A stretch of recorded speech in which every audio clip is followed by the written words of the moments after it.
As principais tendências que transformam a realidade das pessoas e das empresas.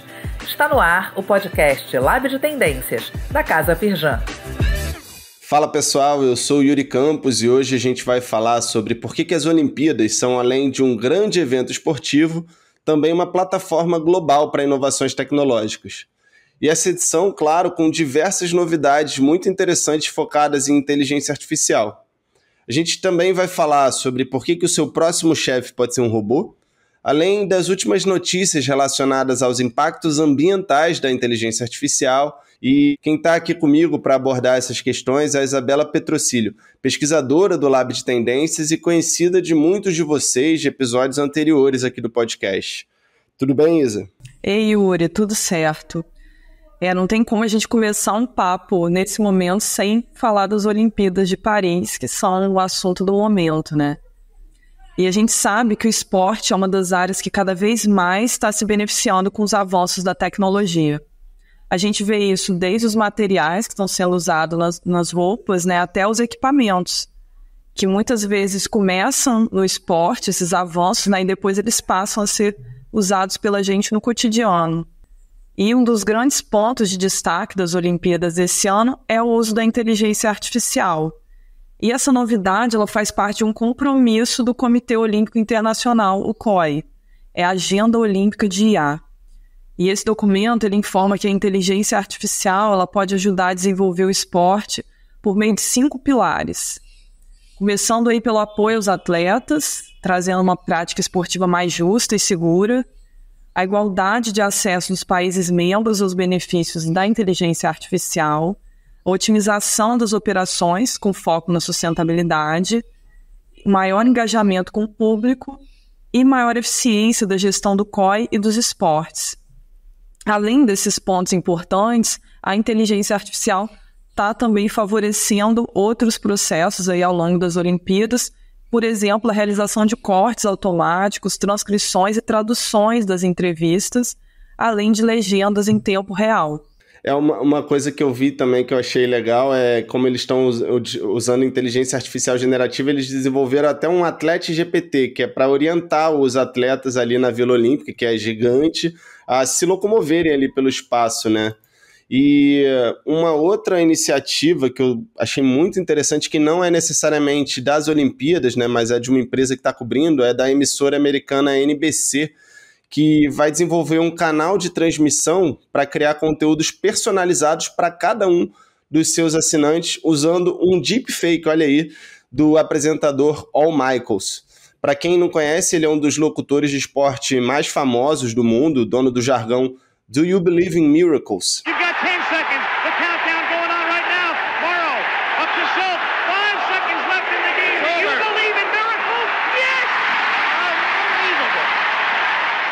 Ou seja, a tecnologia vai permitir que seja criado um boletim diário e personalizado de acordo com os interesses pessoais de cada espectador e apresentado pelo próprio Al Michaels, ou pelo menos uma réplica digital dele, que inclusive se disse impressionado com a qualidade desse deepfake.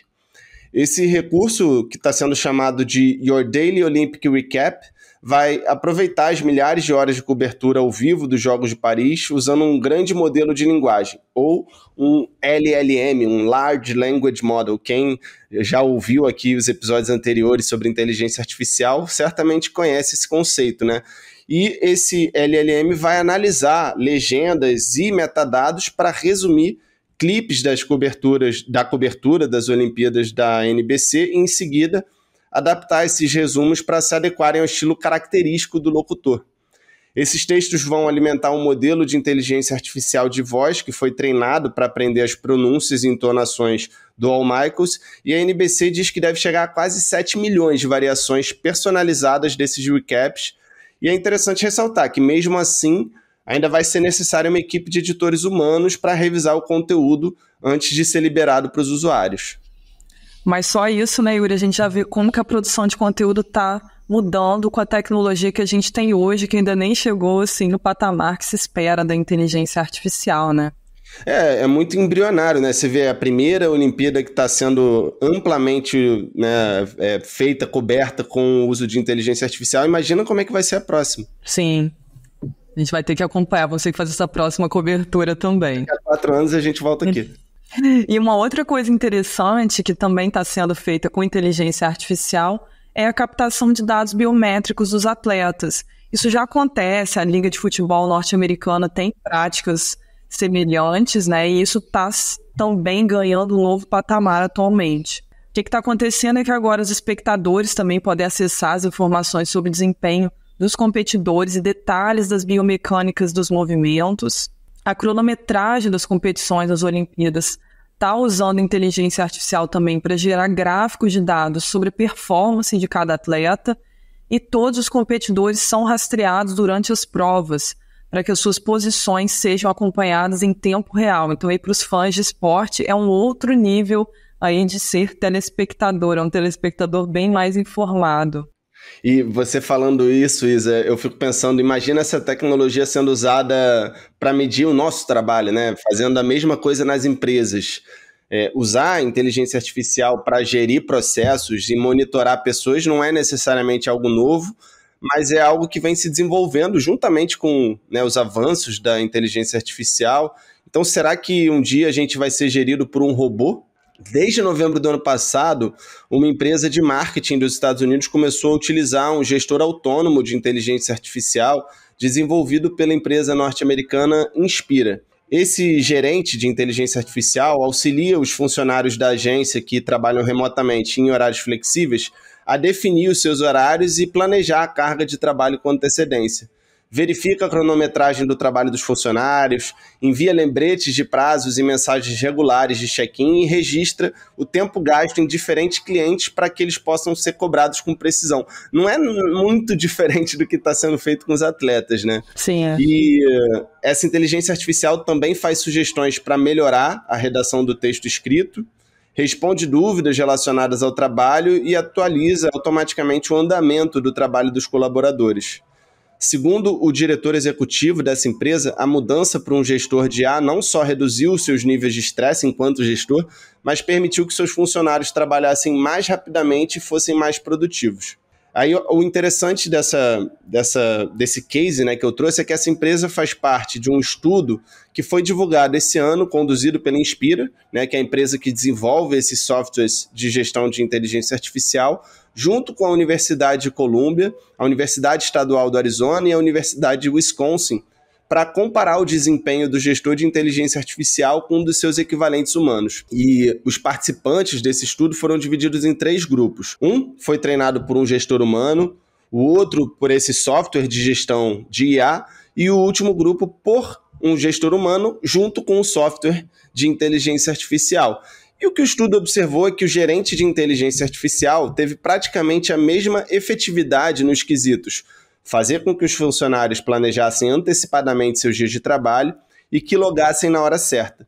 Já o gestor humano que trabalhou junto com a ferramenta alcançou uma taxa de sucesso quase 30% maior nesses mesmos quesitos. Apesar do estudo ser estatisticamente pequeno e concentrado num tipo específico de trabalho, os resultados apontam para implicações interessantes para as empresas que introduzem ferramentas de gestão de IA. Eu acho que não é muito surpreendente, né, Isa, esse resultado. Com certeza. E aí o professor Paul Thurman, que é um dos pesquisadores que fazem parte, né, desse estudo, ele reforça que trocar completamente as funções de gestão pela IA seria um erro, já que, segundo ele, a camada de gestão intermediária é a camada mais crítica em qualquer organização, mas a inteligência artificial permite que os gestores se concentrem em formas de trabalho mais inovadoras. Por outro lado, é muito importante que as empresas evitem que os gestores de inteligência artificial se tornem uma ferramenta de vigilância. Esse eu acho que é um ponto que é importante a gente reforçar, né?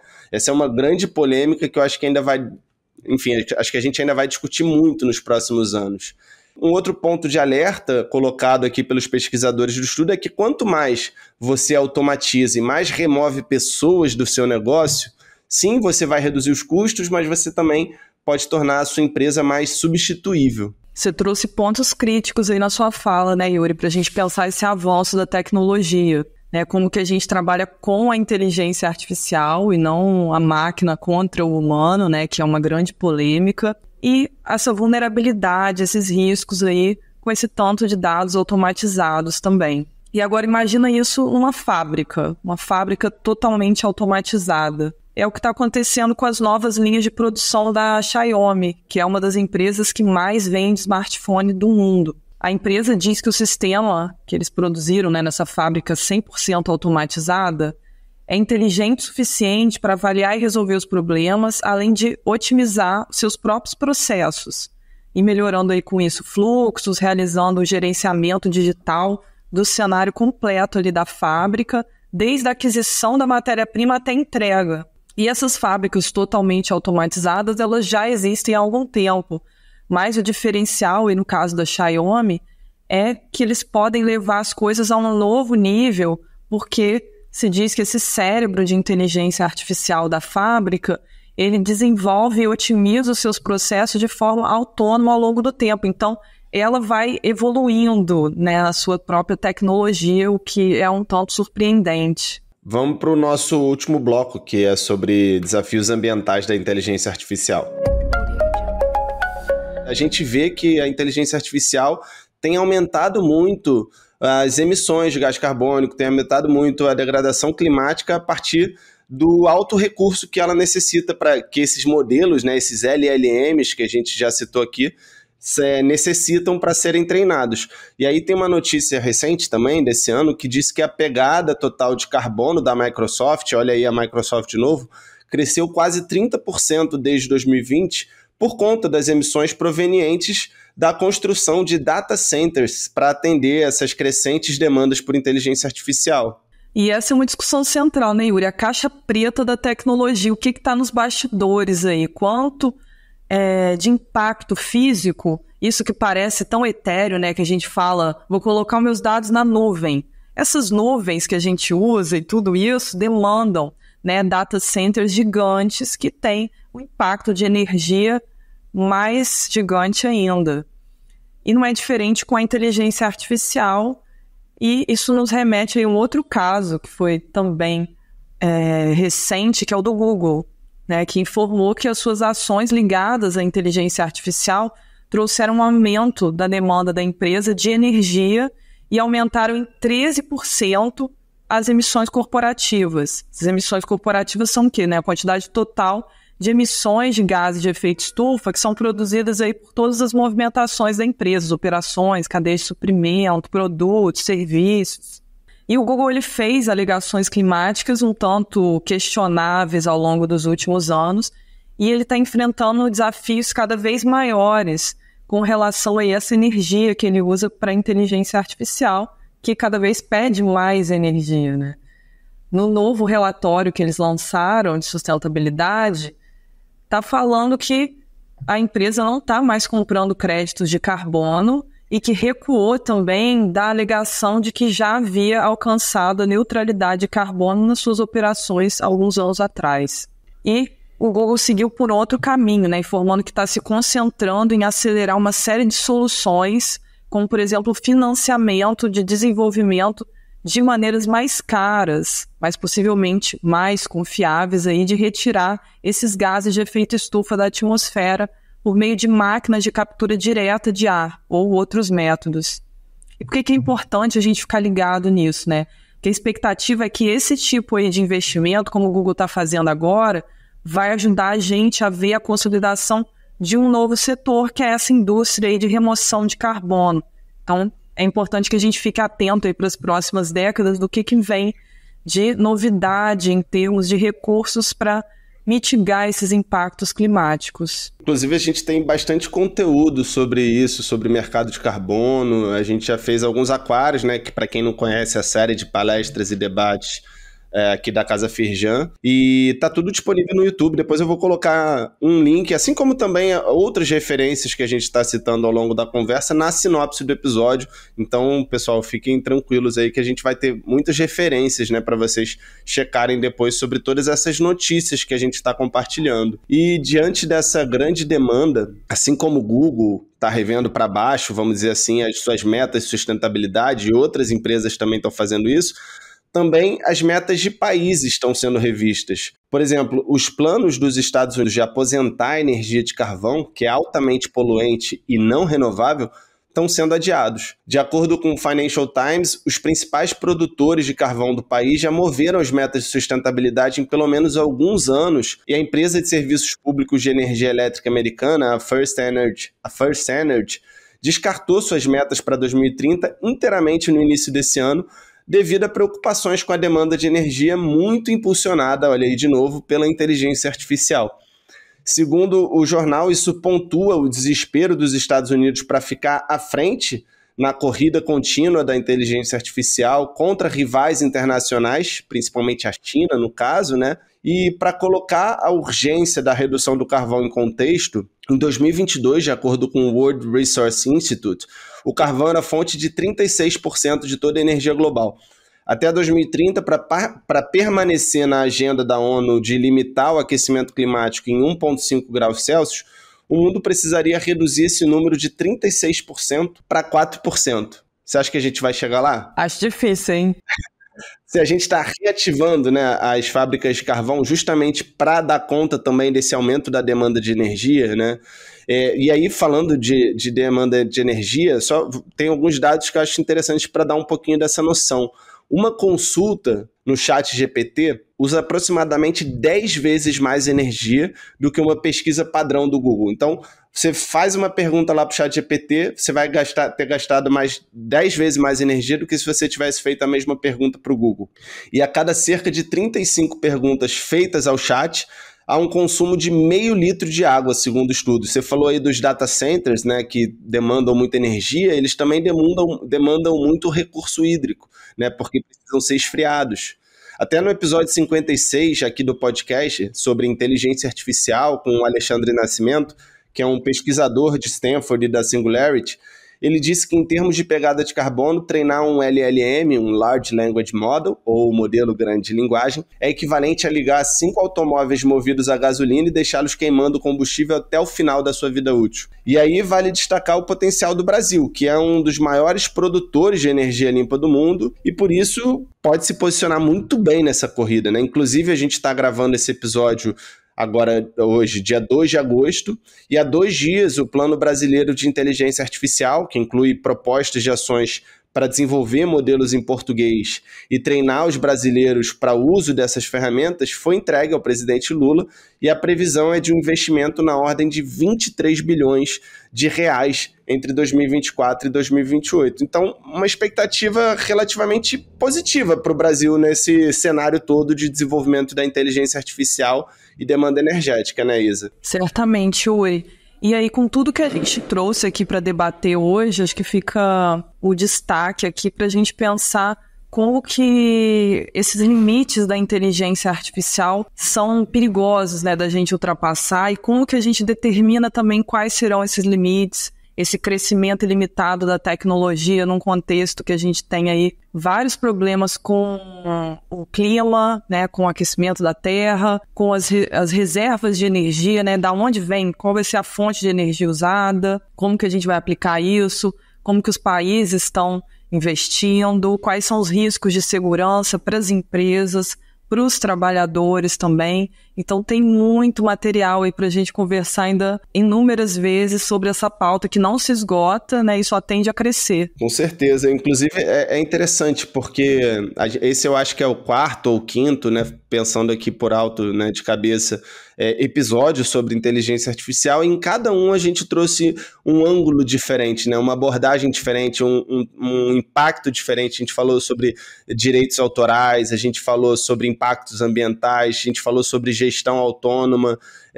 São muitos desdobramentos, né, que tem, e muitas novidades que vão acontecendo, né, de 6 meses para cá. A gente começou o ano com um episódio que, aliás, é o mais ouvido até aqui, né, com o Diogo Cortis, falando sobre as tendências de IA para 2024, sobre desinformação, sobre deepfakes, enfim.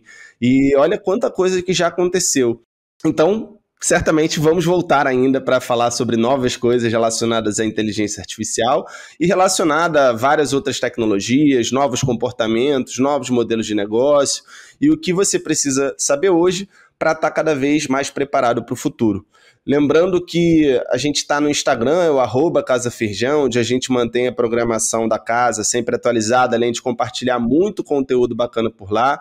Não deixa de seguir esse podcast na sua plataforma de áudio preferida para ficar por dentro dos novos episódios. E se você gostou dessa conversa ou de qualquer outra que você já tenha ouvido, por favor, dá uns 5 estrelas no Spotify, uma curtida onde você estiver ouvindo, porque isso ajuda muito para que a gente possa se dedicar cada vez mais na produção dos episódios. Beleza? Muito obrigado, pessoal. Obrigado, Isa, por mais esse. Yuri. E a gente se vê no próximo episódio.